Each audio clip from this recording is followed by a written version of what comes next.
alunos e alunas, beleza com vocês? Tudo certo? Tudo bem? Espero que sim. No vídeo de hoje, turma, nós vamos falar sobre dissertação escolar. Nós vamos dar uma passeada aí por esse tipo de texto, por esse gênero, né? E falar um pouco sobre suas características e sua estrutura, beleza? Então, vamos lá, simbora, pegue papel e caneta para anotar as informações do vídeo de hoje. A todo instante, né, a gente se depara com situações que exigem a exposição de certas ideias, das nossas ideias, argumentos e pontos de vista. Muitas vezes precisamos expor aquilo que pensamos sobre determinado assunto, né? E em muitas situações somos induzidos a organizar nossos pensamentos e ideias e utilizar a linguagem para dissertar.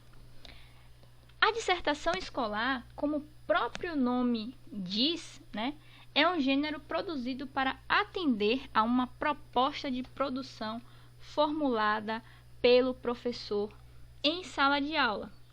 Além disso, esse tipo de texto costuma aparecer em exames de seleção, como o Enem e vestibulares, né? Esse gênero, ele escolhe problemas de relevância social, tá? E solicita ao aluno que ele apresente uma avaliação ou uma solução para o nosso problema em questão, né? O problema que é imposto aí pelo professor. A proposta, ela também, gente, só a nível de conhecimento, ela também determina o número de linhas, né? O professor, ele vai determinar o número de linhas mínimo e máximo que a dissertação deverá ter. Por exemplo, mínimo de 12 linhas e máximo de 30, né? E exige que o autor também obedeça às regras de norma padrão da língua portuguesa. Então, é uma característica muito importante aí da dissertação escolar, tá? E na escola, esse tipo de texto ele é avaliado pelo próprio professor. Já nos exames, isso é feito, lógico, por uma equipe de avaliadores contratada para isso, né? Nos exames de Enem, nos vestibulares, vai ter toda uma equipe para fazer esse tipo de avaliação. Aí nós vamos passar por a questão da estruturação da dissertação. Nós vamos ter primeiramente a nossa introdução, onde na introdução, galera, deve apresentar de maneira clara o assunto que será tratado e delimitar algumas questões referentes ao assunto, né? Questões essas que serão abordadas.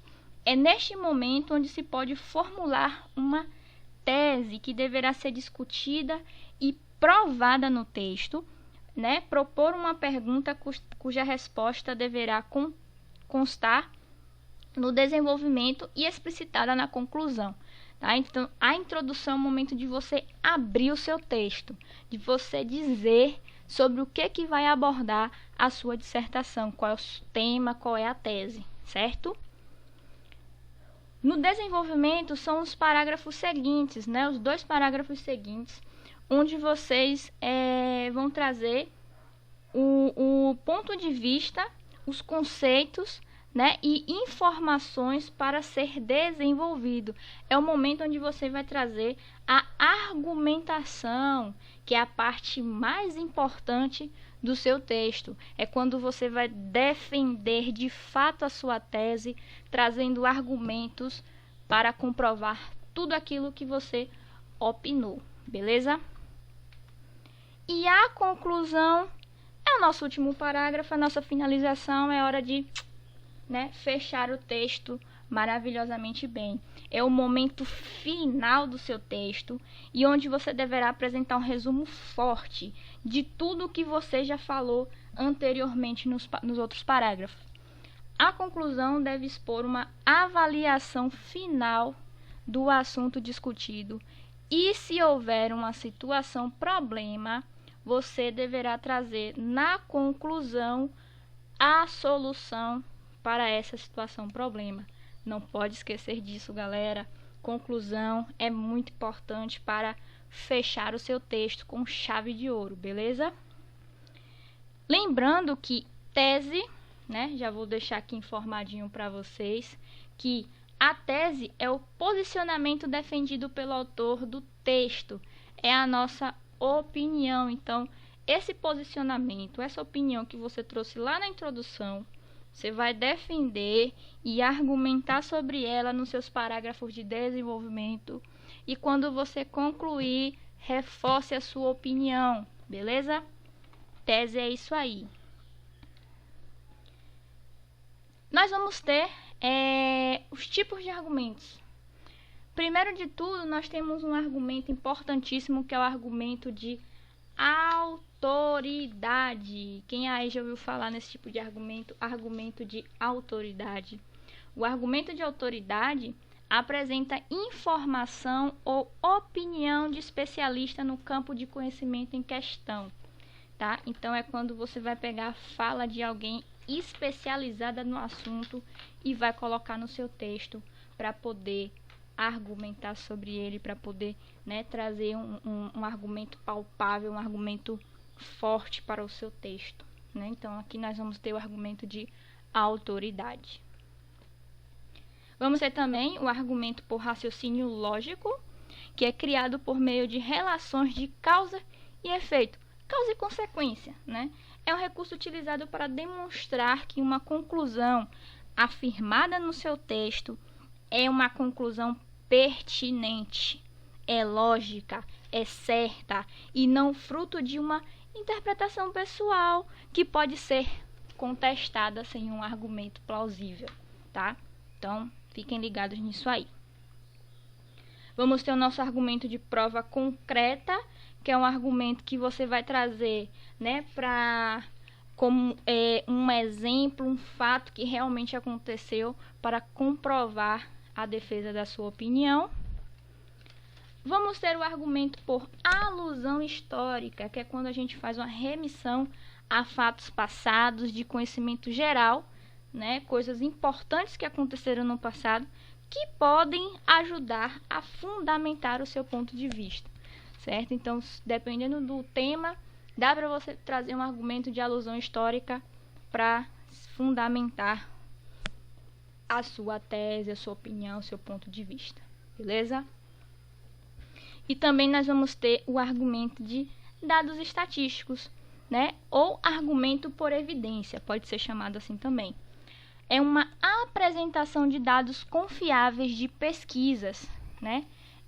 Que ajuda a mostrar o que o argumento tem fundamento. Então, é quando você vai trazer dados que comprovem que o seu argumento vai ter fundamento para aquela tese, né, sobre aquele tema, certo? Então, esses tipos de argumentos aí que são importantes para vocês utilizarem na sua dissertação. Mas, como é que eu vou usar isso tudo aí em um texto, que às vezes é no máximo de 30 linhas? Não, galera, não precisa usar todos em um texto só. Escolha um, escolha dois, né? Que vocês conseguem aí fazer, como é que eu posso dizer? Vocês podem fazer aí, né, a inserção deles no seu texto.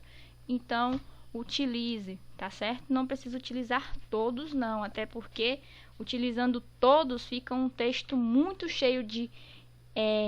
repleto de informações, por exemplo, né, de informações que não foram desenvolvidas por você. Você pegou o acontecimento, mas não desenvolveu aquele acontecimento. Você pegou aquele argumento de autoridade, mas você precisa desenvolver esse argumento de autoridade, essa fala, para poder, né, correlacionar com o seu texto, com o seu tema, tá certo? Então, lembre-se disso. Usou o argumento, não deixe solto, tá bom? Você tem que explicar e relacionar esse argumento ao seu texto, beleza? Então, com relação à estruturação do texto, né, que a gente viu que tem introdução, desenvolvimento e conclusão, cada uma dessas partes, elas se relacionam umas com as outras, seja preparando-as ou retomando-as, né? Ou seja, quando a gente retoma um ponto de um parágrafo para o outro, então, por conta disso, elas não são isoladas, tá? Não é você pegar como se fosse um Frankenstein, não. Pelo amor de Deus, tá? Você vai pegar sua introdução, vai relacionar com o seu desenvolvimento 1, que vai ter que estar, né, correlacionado com o desenvolvimento 2, e sua conclusão tem que estar relacionada com todo o texto, beleza?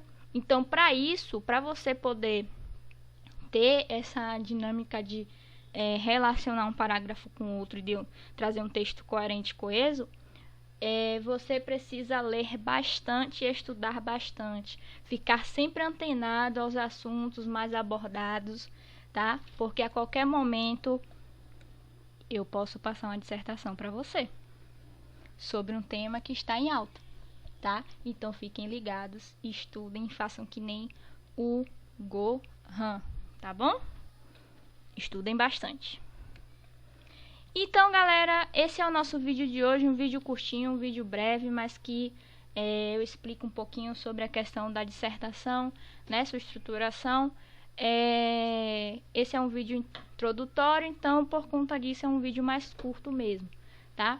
Espero que vocês tenham gostado, não se esqueçam de deixar o seu like, se inscrever no canal, ativa as notificações. Vou esperar um pouquinho, vá lá. Já deixou o like? Deixa o like. Deixou? Custa nada. Pronto, obrigada. Você agora mora no meu coração. Então é isso, galera. Um beijo. Não se esqueça de também deixar aqui nos comentários o que você achou do vídeo. Sugestões para os próximos vídeos, tá bom? Beijão. Até a próxima. Valeu. Fui!